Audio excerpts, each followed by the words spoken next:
and everything just links up.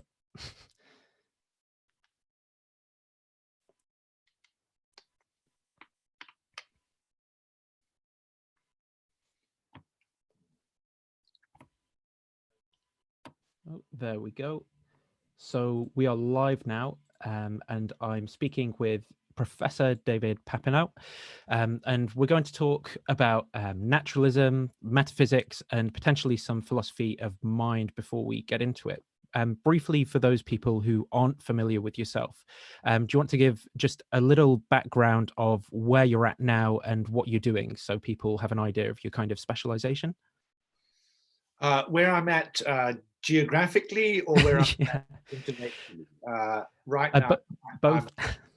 I'm on the coast of Essex. As of this moment, I'm employed by the City University of New York philosophy program, but I'm since the start of the COVID crisis, I've been back in England, and I'm also employed at King's College London.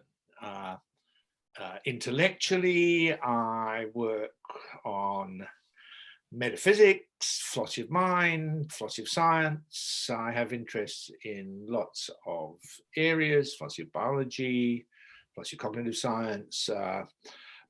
But I guess my main work is all on theoretical philosophy, philosophy of fact, as opposed to ethics, political philosophy, theoretical philosophies. Sorry, practical philosophies, it's called on the continent.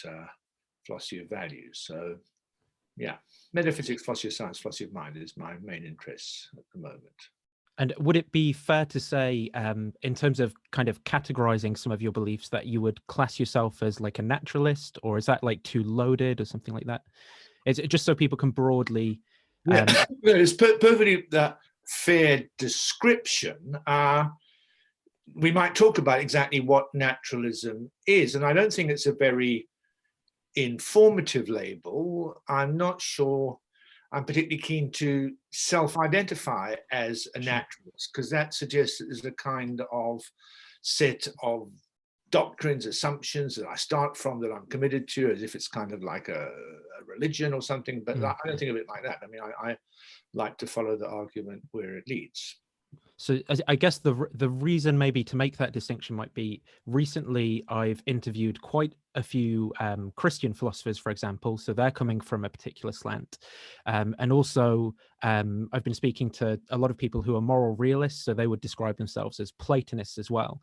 And I mean, would you say like your view is something that's distinguished from maybe where these camps are coming from on some of those big issues about how we approach philosophy, what its role is?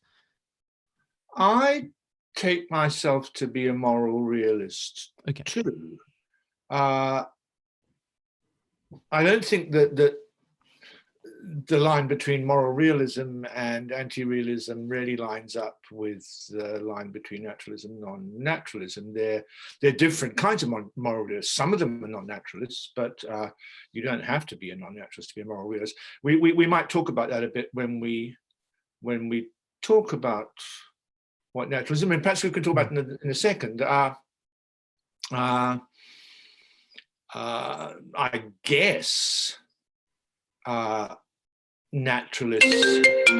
Oh, I'm sorry about that. It's okay, don't worry. On my computer. Sorry, I can't be helped. Don't worry about that. It's okay. It's hooked up to my phone.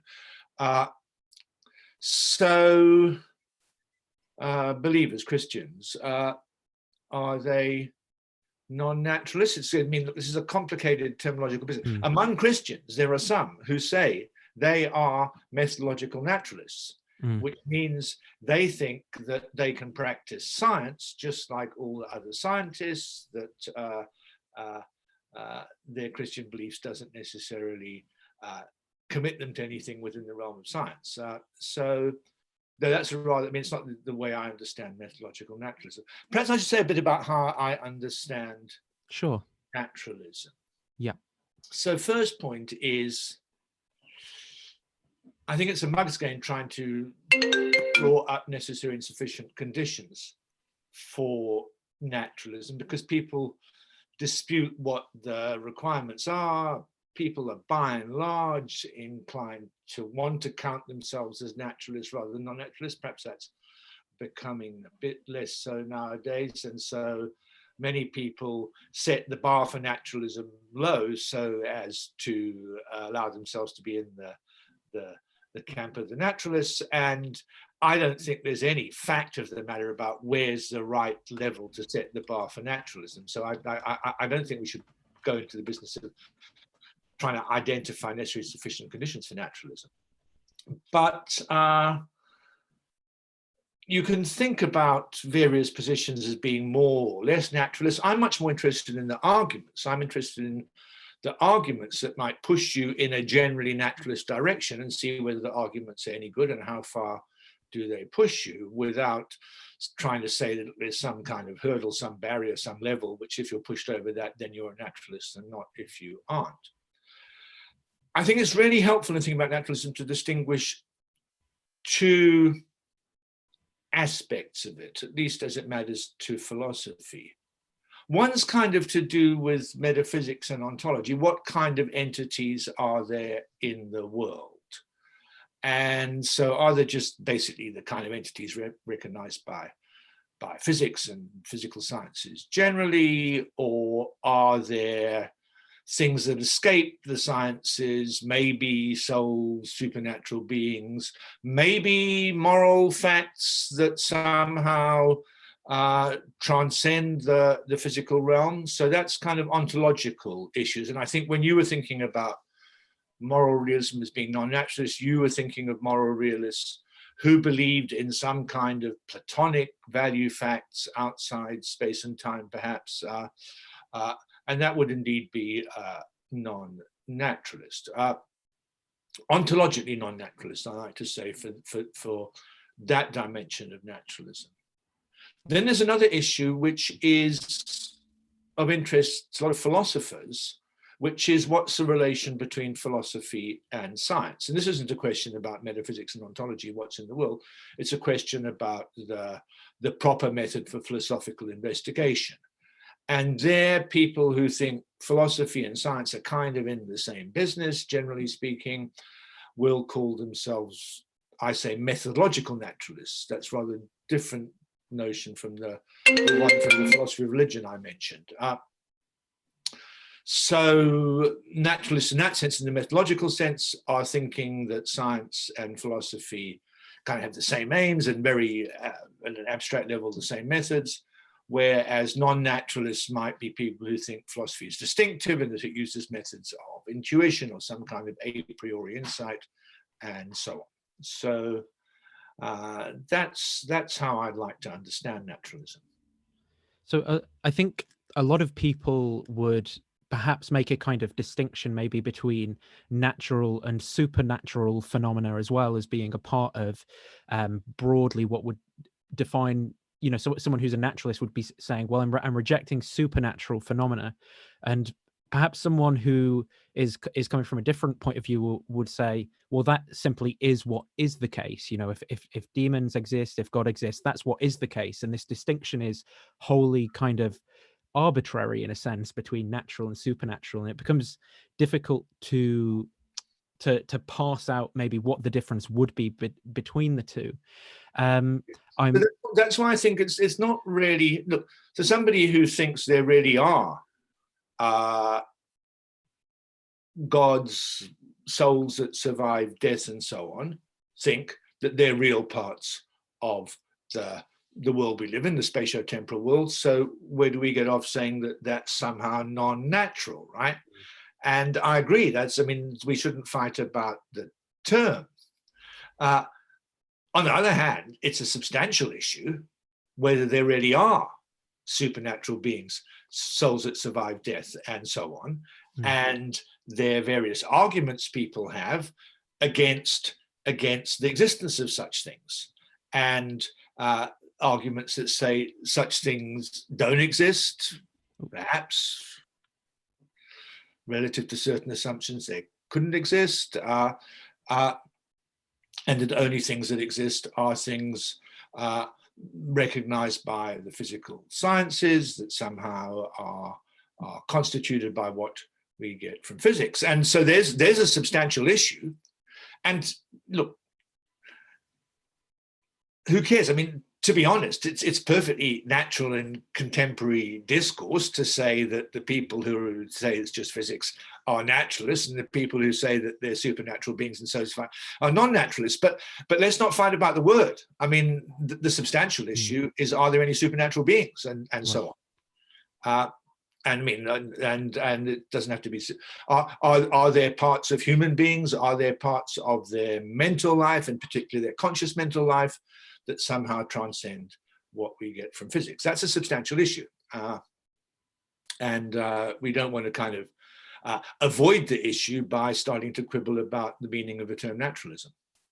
So one other perhaps kind of substantial issue that people discuss that seems to be a part of this wider discussion is as well, how do we distinguish between sort of metaphysics, what the philosophers are talking about, and physics, what the scientists seem to be talking about? Which of those is a description of reality, which how do we know what actually is the case, and what are your thoughts surrounding the relationship between physics, the sciences, and metaphysics, philosophy on that kind of front? So, I mean, I think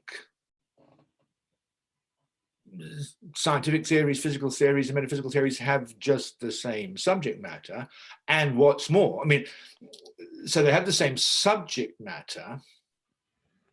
Well, generally speaking, I think they're both about what's in reality and with the structure and the nature of reality. You might be able to draw a line saying, look, physics is concerned with the atomic structure of matter, the structure of subatomic matter, and so on. And metaphysics is concerned with the structure of particulars and properties and the nature of causation. So some people might like to draw a line within reality between the metaphysical topics, the metaphysical subject matter, and the physical.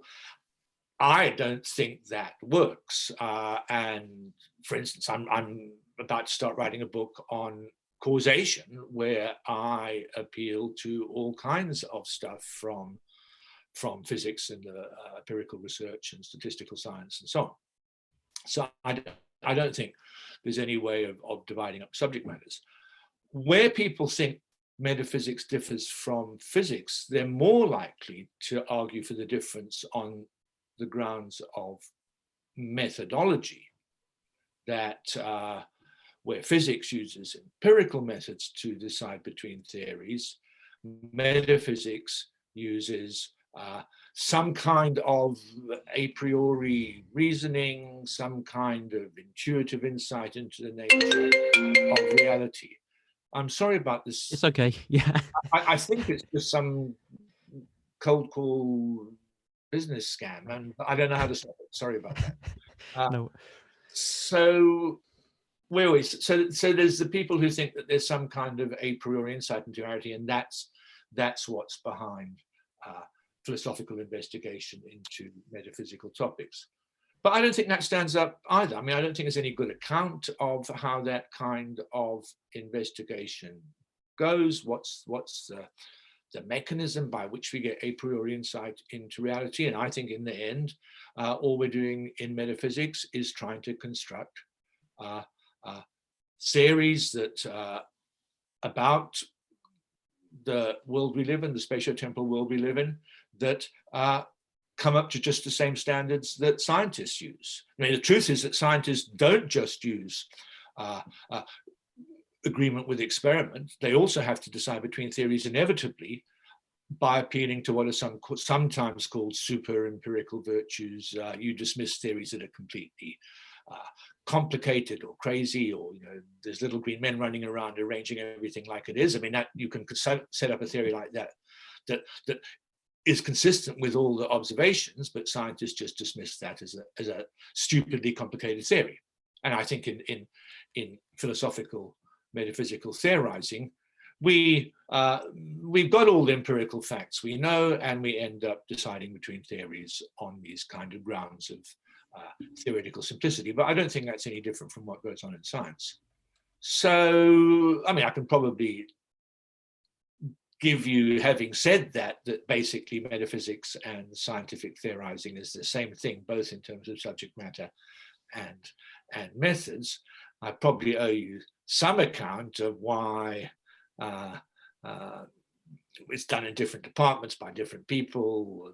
You read the papers, they look pretty different. I could say something about that. I think one of the biggest difficulties that I see people having in that discussion then is how we decide between these things that we have words for, like facts, for example, or to say that something is true, but and then the scientific method itself, which seems to be about things in the world that and to say something is like a fact or is the case seems to be in a sense like this non-natural, strange thing, whereas to measure something in the world, and it's like, look, you can actually see and you can touch, and there's this empirical data thing to it. But I mean, it's quite a big question, like how are we on this view of naturalism that we accept, what are these things that we're representing in our minds that we when we say, well, it's true that the scientific model X works, or it is the case, what do those kind of things mean on a natural? Sure, I'm not. Perhaps you better be more specific about what's wrong. It seems to me that in science, just as much as in philosophy, metaphysics, you have statements, theories about reality. Hydrogen atoms have one electron in. You could have another statement, another theory. Hydrogen atoms have two electrons in, and the things you say are true if they match the facts. If indeed in reality it's a fact that hydrogen atoms have one electron. I mean, so as far as truth and facts go, they seem to be present on the scientific side as much as the philosophical side. So what was it that you were? I suppose what I see, because sorry, to give you some context to where I'm coming from in this, on my channel, there are people of various kind of backgrounds, people who are, say, like from a Christian background, people who are from an atheist background. And the biggest point of conflict I see between the two groups are those who are from one background want to talk about all of the, all of the classical theism arguments, which rely on thinking about things in the mind, representations of ideas, say. And people who seem to come from the atheistic background seem to be like, no, these things don't exist in reality, we can't see them. But I completely agree, there seems to be things like but I don't see, I mean, I really don't see like what's a fact like, I suppose, maybe is what I'm trying to get at. Example. Look, yeah. So I'm facts are what the world is made of. I can see my car outside. Yeah. It's metal. It's grey. It runs on diesel. Those are facts. That facts are what the world is made of. Then you have statements or ideas or something, and they can be true or false depending on whether they match the world or not. Statements and ideas, they represent things to be a certain way. They lay claim to certain possible facts. So there's an idea that my car is blue. That would match the world if in the world there was a fact that my car is blue, but my car is grey. There's no such fact in the world, so that thought is false. And if I was talking to one of your theistic guess, I'd say, well, let's see what your ideas are. They're about things. Let's look into the world and see whether there's anything in the world matching your idea. If there is, then your idea is true. And if there isn't, then it's false. I don't see what they could be thinking to say that that doesn't apply to their thinking.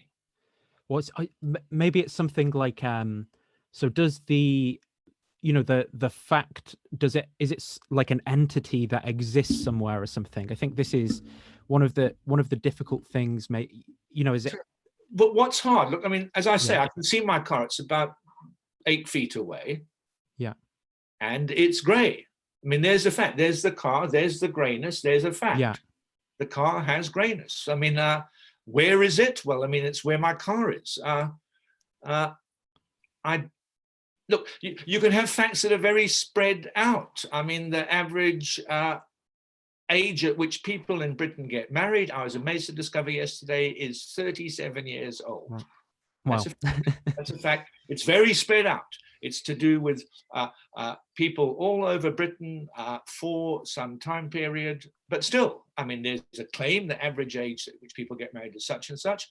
And there's a fact in the world that will make that true. I mean, if I said the average age was 43 at which they get married, then it would be false. So, I mean, it's possible that your theistic guests are saying that the religious views they have, the religious claims they make aren't like that. They aren't in the business of representing reality and aiming at truth. That's a perfectly respectable position, that religious doctrines are some kind of expressive act. They communicate a certain kind of feeling, attitude.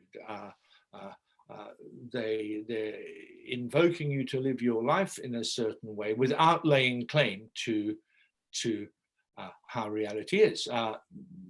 If that's so, we could discuss these expressions of attitude and invocations to live in a certain way on their merits, but they wouldn't be claims that are aiming to describe reality at all. I think maybe what some people might say, for example, on the other side of that argument would be, well, if there were no minds, there would be no facts, or something like that. If you know, like it's just you're representing the world in your brain, and we've invented a language that describes something, but there isn't like a fact about the world or something like that. So I take facts to be Wittgenstein, first line of the Tractatus, the world is the totality of facts, not things. I take my cars being grey, perhaps better, my cars being metal, to be something that is there independently of anybody thinking about it. There's a certain I don't know, there's certain rocks located at certain places on the surface of Mars. Those are facts, nobody's thought about them. Now, I'm using fact in a rather specific way. I mean, there are people in philosophy who think that facts need to be understood via representations. A fact is a true representation, a true thought, a true statement, or something like that. So they're building into the notion of fact the further idea that there's something representing the fact. I don't think that's a helpful way of talking, but if you want to talk like that, we could do the whole thing differently. You could say that there's propositions, there's representations, there's thoughts, there's statements, and then in the world there are things and their properties and relations, and the statements are correct, they're facts, if you like, if they get what's in the world right. I mean, that's just moving the pieces around. I mean, there is a view that somehow reality in the absence of human beings is unstructured, it's just a homogeneous dough, and it's only when we come with our concepts, kind of cookie cutters, that we put structure into reality. But I think that's a slightly bonkers view. I mean, if you think reality in itself doesn't correspond to the way we think about it, you might think that nearly all the thoughts we have are false about reality. Yeah. So I guess maybe talking about what a mind is, how is it that we are able to kind of think about things, think about facts. How are we able to, in language, I can say a true proposition, for example, and I can say it mentally, or I can utter it into the external world. What is a mind in that sense, in the way that it can represent these facts? Very good question. Very good question. And it's something I've been thinking about and writing about for, I don't know, longer than I care to remember. So there are many different theories about this. So yes, we have entities, we have words, sounds in the air, marks on paper. We have organisms, humans, with various mental states, various arrangements of neural firing in their cortex. And there's an interesting question: how can those marks, or just neurons, how can they stand for something else? And there's lots of good theories about it. I mean, I'll give you the theory that I like best. So humans and other animals need to navigate their way around the world. They need to respond to the circumstances they're in a way that's appropriate, that will help them to survive and reproduce, and more generally succeed in their projects, whatever they are. So they need to tailor their behavior to their environment. But the environment isn't always there directly to guide your behavior causally. So what animals, not plants, because plants tend to stay still, but animals that move around need to have something to guide their behavior appropriate to certain external circumstances, even when the external circumstances aren't there to guide them directly. So they have things inside their head that will, as it were, stand proxy for the environment. If I know that my enemy is coming from a certain direction, then I ought to behave in a certain way. But what's guiding my behavior is some state of my brain. And I'm, as it were, treating that state of my brain as my enemy is coming towards me. And so that's what makes it the case that the state of my brain represents my enemy, that it's standing proxy for the approaching presence of my enemy. And think about it, if my enemy is really approaching, then that brain state is doing its job. And if my enemy isn't approaching, then it's, as it were, saying my enemy is approaching when it isn't. And if you ask me, that's the nature of representation. Human beings and other animals use certain states to stand proxy for various distant states in guiding their behavior. And that's what representation is. It seems that would sort of describe like how we developed minds, say, but perhaps the question of how is there, how is there something it's like to be, to be you? How can matter have a perspective on things? Is there an answer to that question within there as well? So perhaps rather than, yeah. I think so. I mean, I think that it's a very fine book written recently by my ex-colleague at CUNY in New York, Peter Godfrey Smith, called Other Minds, and it's about octopuses, but it says a lot about the evolution of minds and the evolution of consciousness, starting very early on in evolutionary history. And for him, a big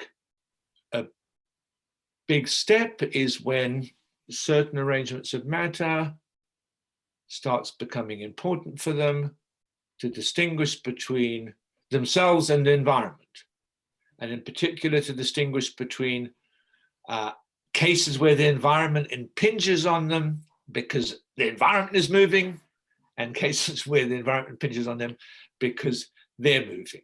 And so, these are organisms that will start developing nervous systems that will enable them to make these distinctions and move around the world. And I think that once you have that, you have the start of a point of view.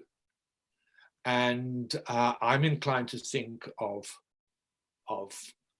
consciousness as nothing more. I mean, it's inevitably present when you have organisms which are organized in such a way that certain of their states are presenting a perspective for them. They have a perspective on the world. It's the idea I had before of certain states being interpreted by the organisms in their behavior as signifying certain features of the world around them. Once you've got that, you've got organisms with a perspective on the world, and I think consciousness comes with that. But your view isn't this kind of, say, property dualism or something like that? How? Because to me, hearing that, it sounds like it could be similar. How would you distinguish? I suppose maybe firstly a quick definition of something like property dualism, and how would you distinguish your view from that, or would you even?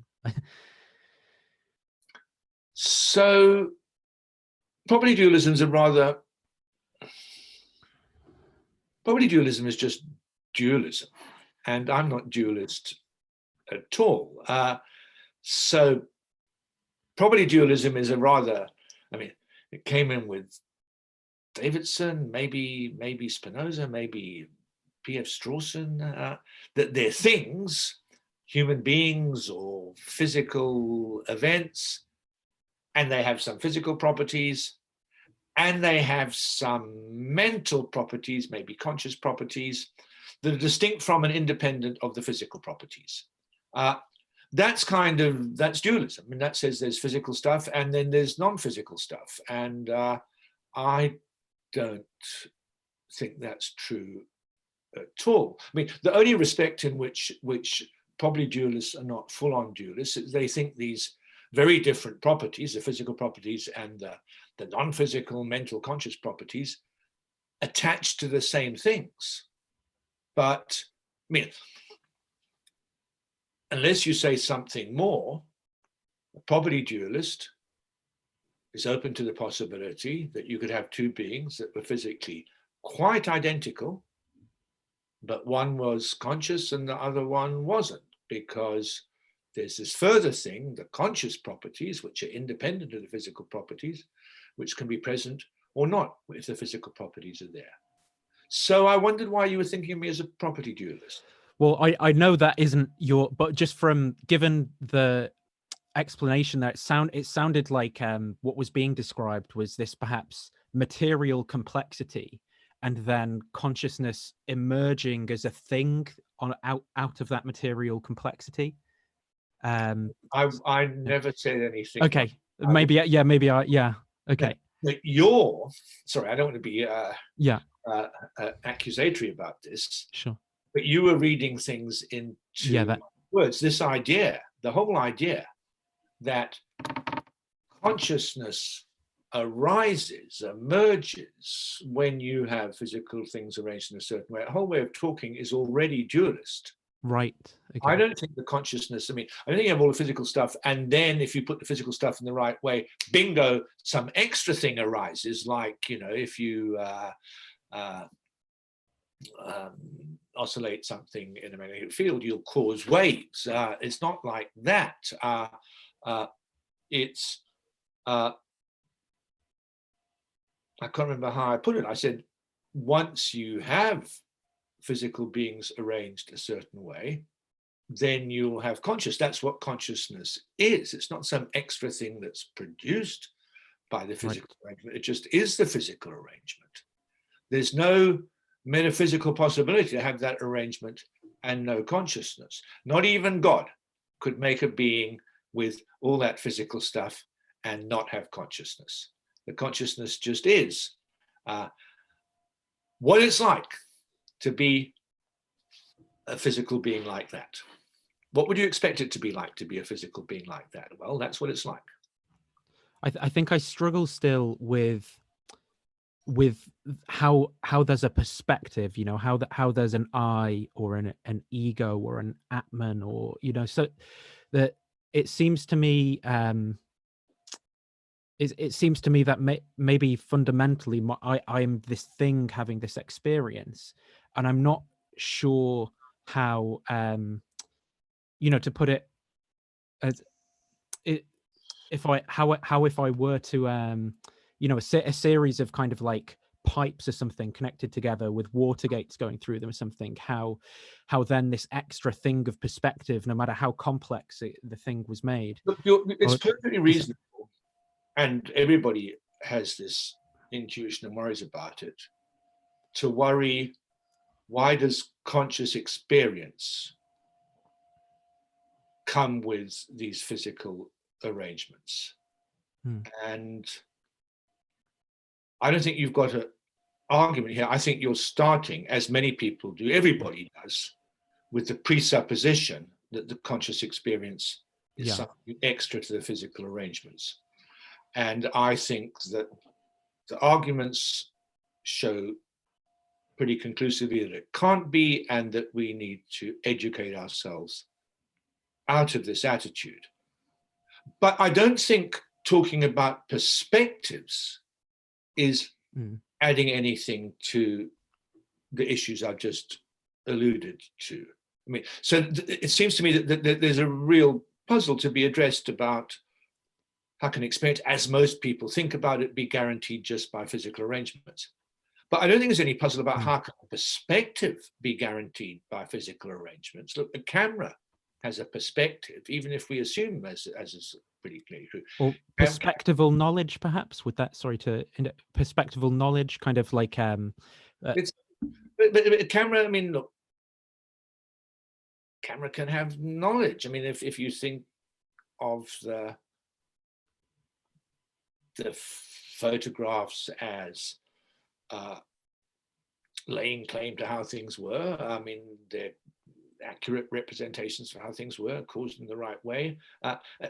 The thing that's bothering you is the feely bit. It's not the perspective. The camera has a perfectly good angle on things. As it moves around, it can see some things and not others. It means it's kind of seeing them from a point of view. I mean, I think that the perspective of organisms as they evolve becomes much more interesting, because they're evolving the ability to be sensitive to certain aspects of their environment, and so we're seeing there what perspectives on what aspects of reality they're evolving. But there's nothing there in the talk of perspective that seems to me anything more philosophically challenging than talk of perspective in the case of a camera.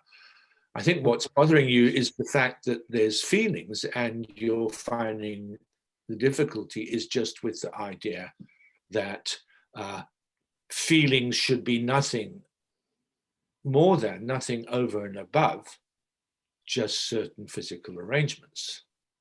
And I agree that everybody, including myself, has a strong intuition that the physical arrangements are one thing and the feelings are something different.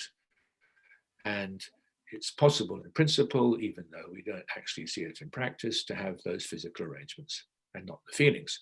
Everybody thinks like that. I think it's just a mistake. I think that what much modern science shows us is that the fusing and physical arrangements must be one and the same. Perhaps we should talk about that a bit, because I'm saying that there's strong arguments here. I haven't mentioned them.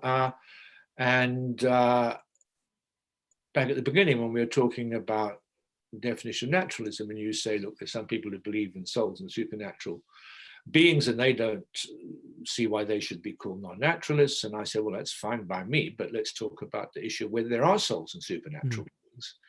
And I said there were good arguments against them. And what I'm thinking of here is the arguments that come from modern physical knowledge. So modern physics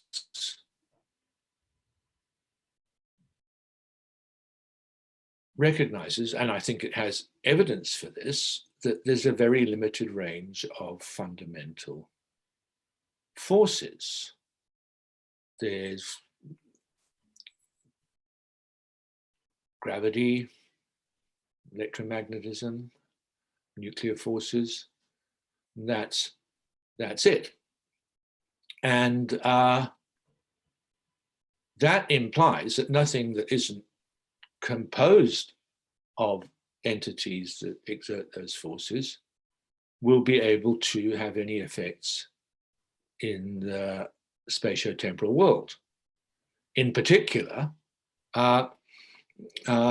minds or supernatural beings that somehow transcend such physical constitution will have to be causally impotent. And that's a perfectly familiar thought. I mean, many people think, oh, well, they've got to be kind of conscious minds, and then they worry about how the brain works, and they think, well, the conscious minds are just going to be epiphenomenal, floating above the brain like puffs of smoke in a train.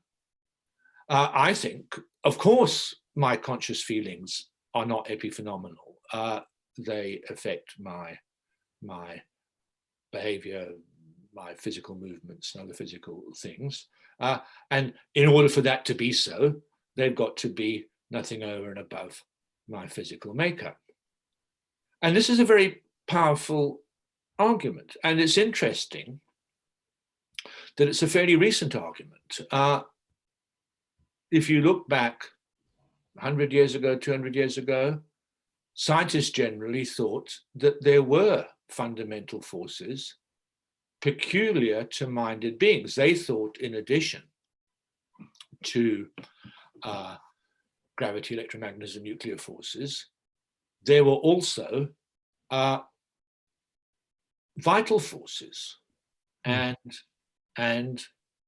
distinctive mental forces, forces of sensibility, forces of irritability, nervous forces. I mean, we all talk nowadays about nervous energy. That's a hangover from the late 19th century idea. It was a distinctive nervous force field arising in complex sentient beings. And when you were reasoning, deciding what to do, you built up the potential energy of the nervous force field, i.e. you got full of nervous energy.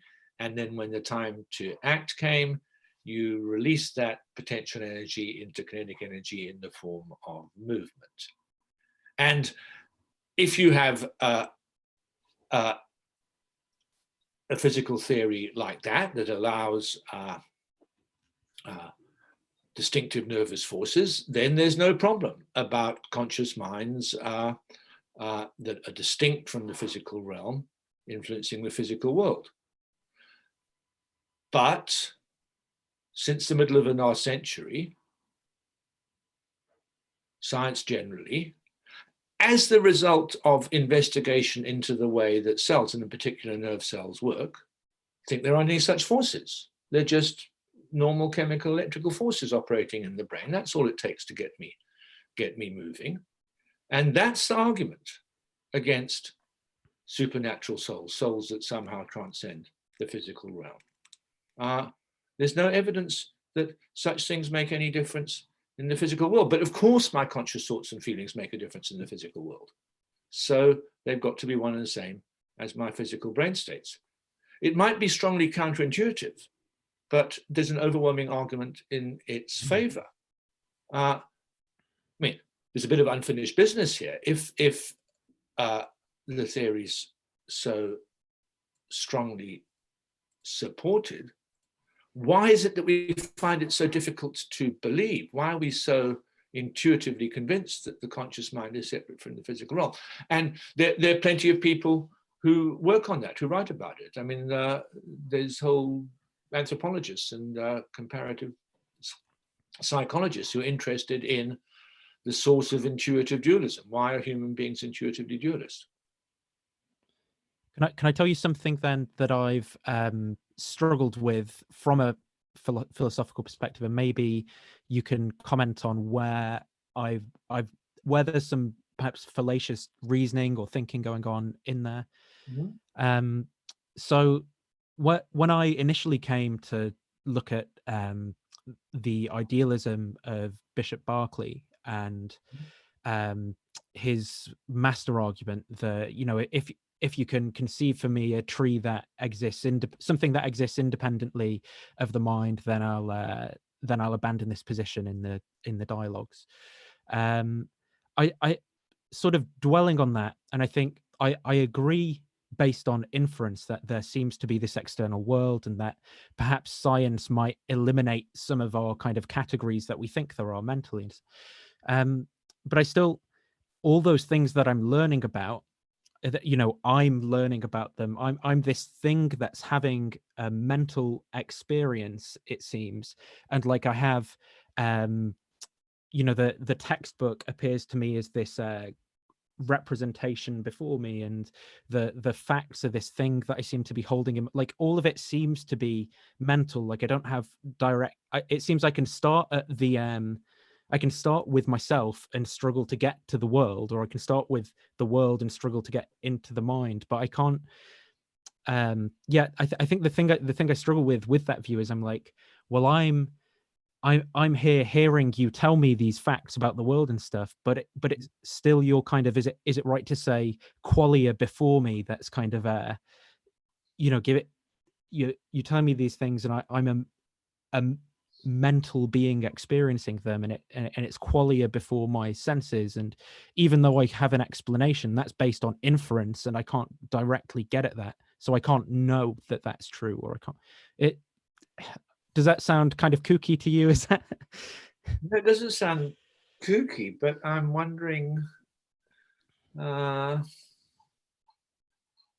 what the problem is. is it what seems that then to accept what you're saying, I deny that that thing exists, that I fundamentally Okay, said, yeah.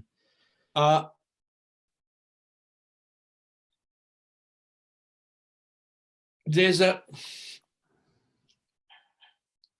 kind of natural and persuasive line of thought that says, look, here's a whole lot of stuff that you're sure about, that you're feeling certain ways and so on.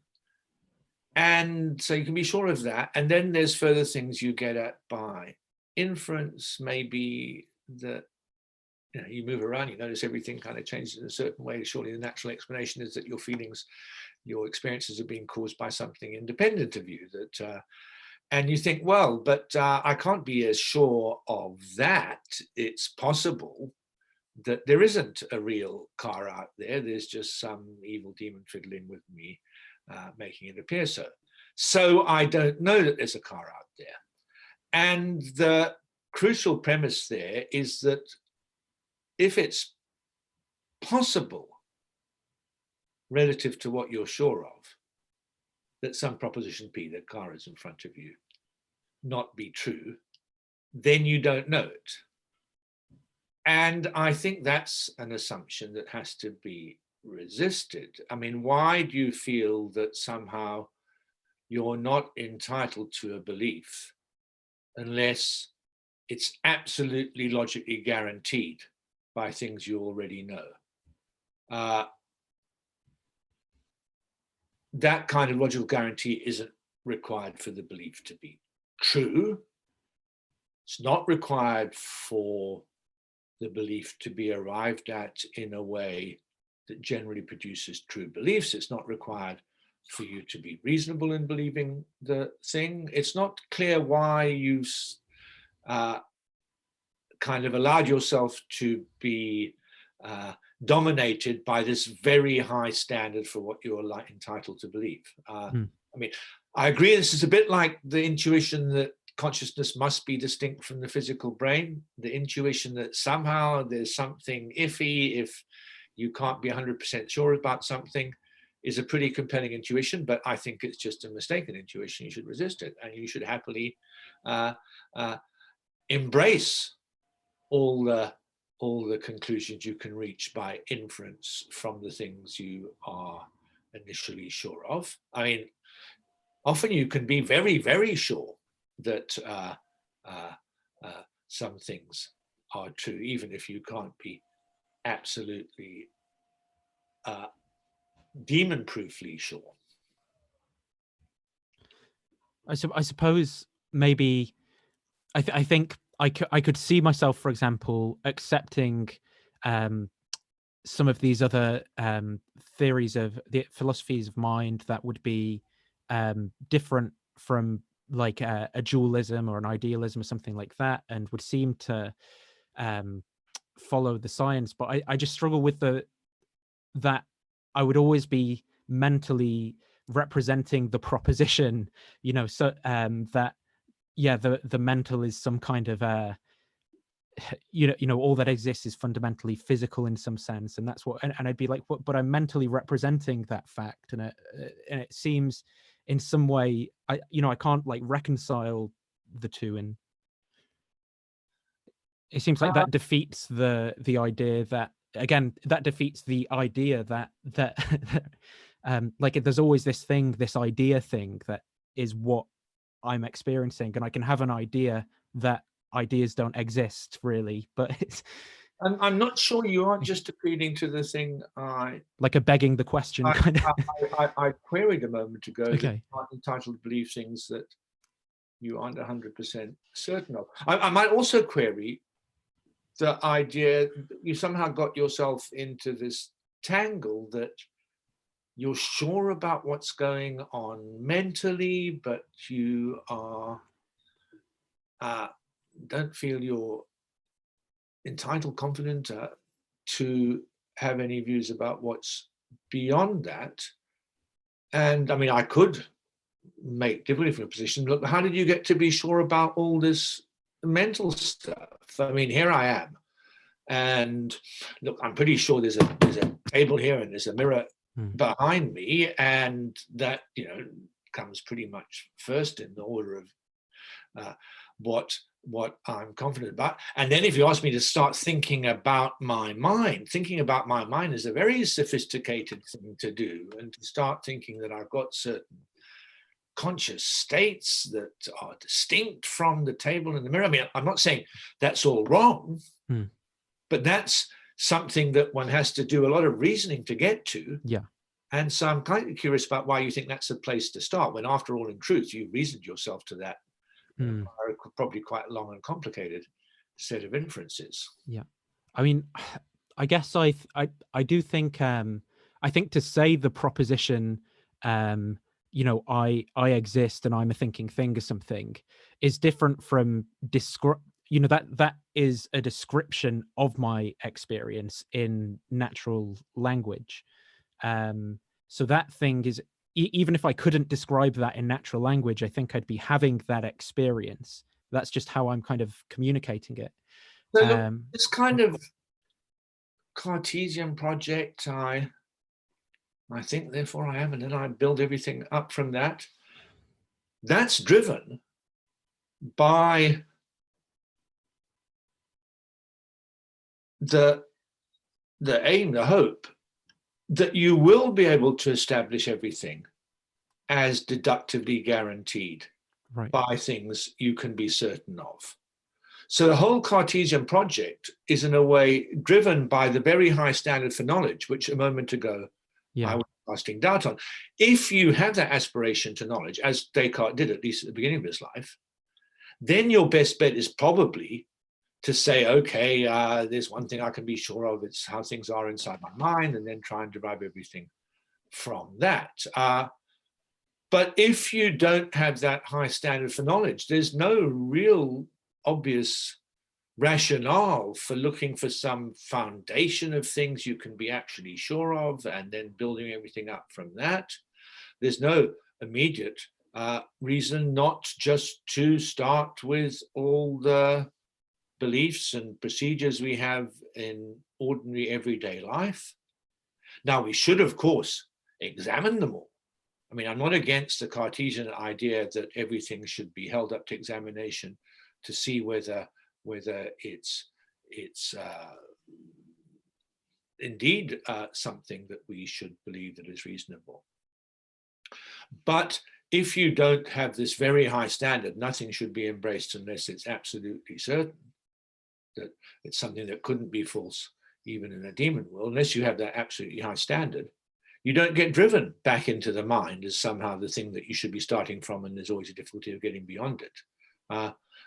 You can carry on with plenty of ordinary beliefs about the everyday world, and then you can explain how you arrived at them. You can show how the methods you arrived at them are reliable.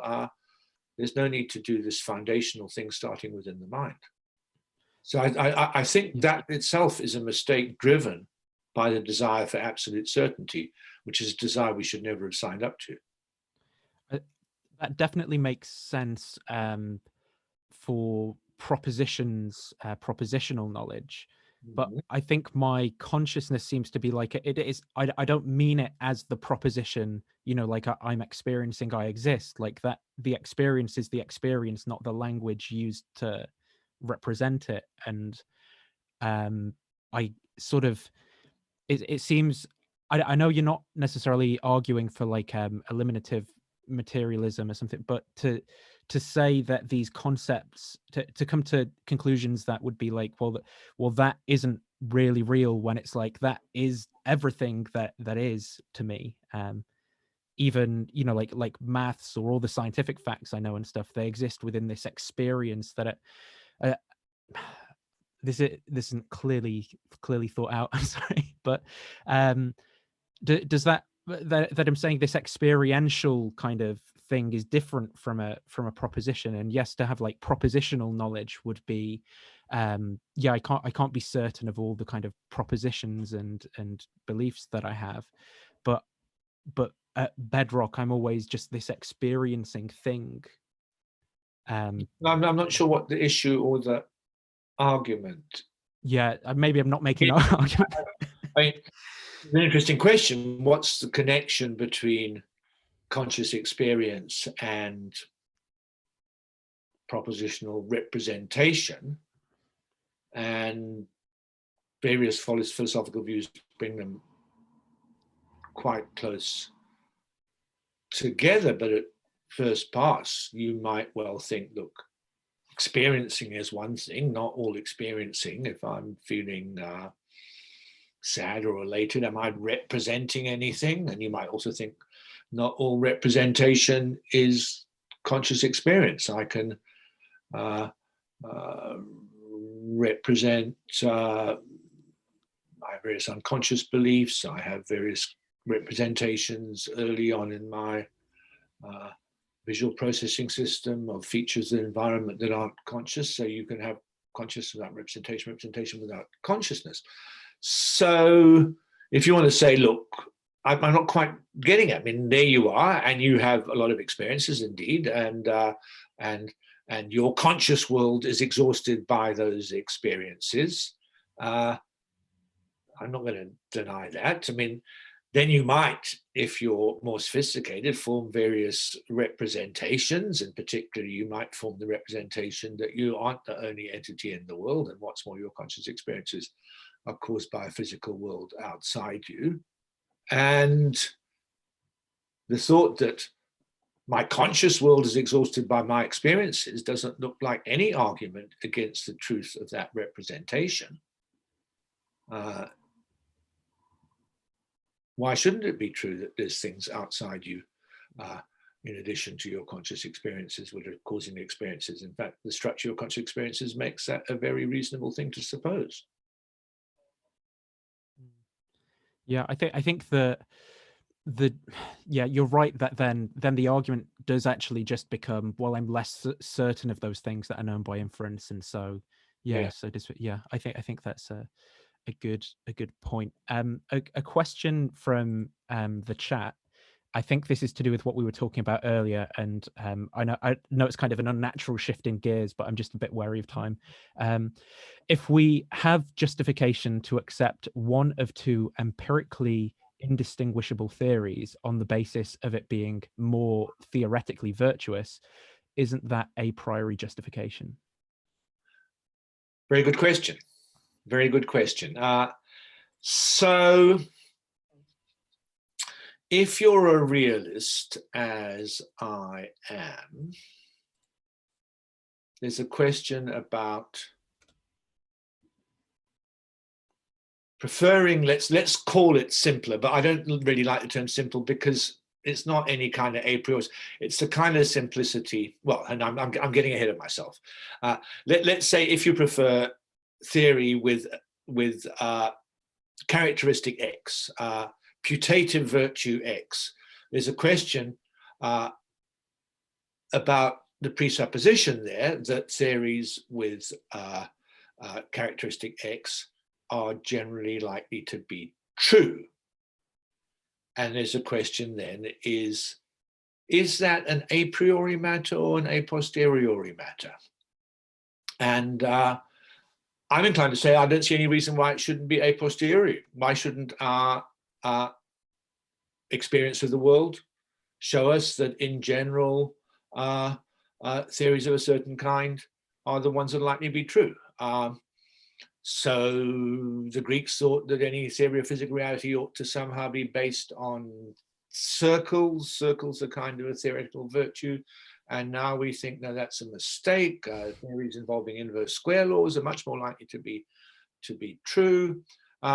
So I actually think that the preference for theories with characteristic X is itself an a posteriori matter. Now, look, there's an obvious bootstrapping operation going on here, where somehow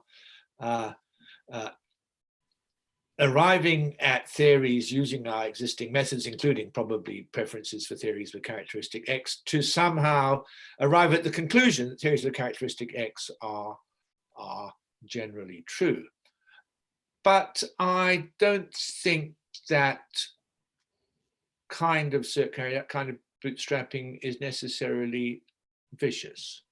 And if you're really interested, I used to write about this quite a lot. I've got a paper on the inductive justification of induction.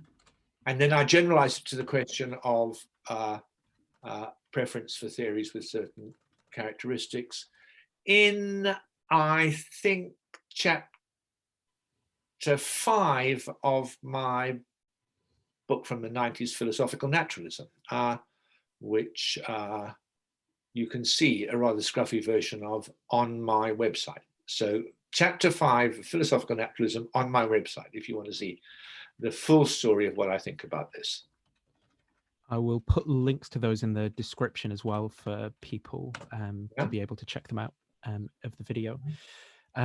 So just thinking, being wary of time then, I guess that's about the right place perhaps to wrap it up. So just thank you for your time, giving up your time to come and talk to me, and also thank you for putting up with my silly questions as well. It was very, very interesting. That was fun. Thank you very much. No problem. I'll end the live stream there then, and thank you everyone for watching.